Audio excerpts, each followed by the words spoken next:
How all occasions do inform against me and spur my dull revenge. What is a man if his chief good and market of his time be but to sleep and feed? A beast, no more.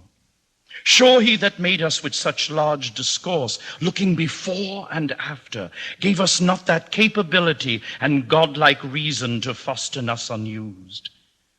Now, whether it be bestial oblivion or some craven scruple of thinking too precisely on the event, a thought which quartered had but one part wisdom and ever 3 parts coward, I do not know why yet I live to say this thing's to do, sith I have cause and will and strength and means to do. Examples gross as earth exhort me. Witness this army of such mass and charge, led by a delicate and tender prince, whose spirit with divine ambition puffed makes mouths at the invisible event, exposing what is mortal and unsure to all that fortune, death, and danger dare, even for an eggshell. Rightly to be great is not to stir without great argument, but greatly to find quarrel in a straw when honor's at the stake. How stand I then, that have a father killed, a mother stained, excitements of my reason and my blood, and let all sleep, whilst to my shame I see the imminent death of 20,000 men that for a fantasy and trick of fame go to their graves like beds, fight for a plot whereon the numbers cannot try the cause, which is not tomb enough and continent to hide the slain. Oh, from this time forth my thoughts be bloody or be nothing worth. Ye elves of hills, brooks, standing lakes, and groves, and ye that on the sands with printless foot do chase the ebbing Neptune, and do fly him when he comes back. You demi-puppets that by moonshine do the green sour ringlets make, whereof the yew not bites, and you, whose pastime is to make midnight mushrooms, that rejoice to hear the solemn curfew, by those aid, weak masters though ye be, I have bedimmed the noontide sun, called forth the mutinous winds, and twixt the green sea and the azured vault, set roaring war to the dread rattling thunder have I given fire, and rifted Jove's stout oak with his own bolt.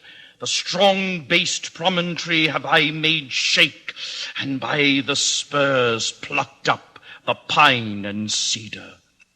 Graves at my command have waked their sleepers, oped and let them forth by my so potent art.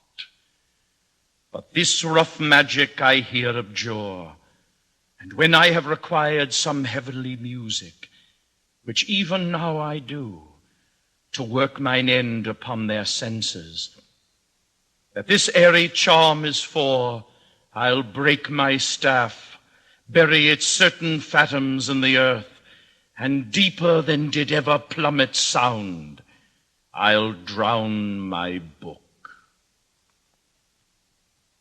Here on this mould hill will I sit me down, to whom God will there be the victory.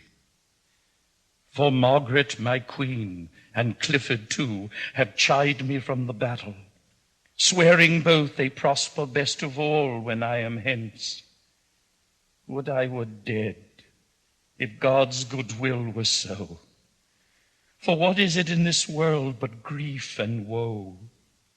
O God, methinks it were a happy life to be no better than a homely swain, to sit upon a hill as I do now, to carve out dials quaintly, point by point, thereby to see the minutes how they run, how many make the hour full complete, how many hours bring about the day, how many days will finish up the year, how many years a mortal man may live. When this is known, then to divide the times. So many hours must I tend my flock, so many hours must I take my rest, so many hours must I contemplate, so many hours must I sport myself. So minutes, hours, days, months, and years passed over to the end they were created, would bring white hairs unto a quiet grave. Ah, what a life were this! How sweet, how lovely!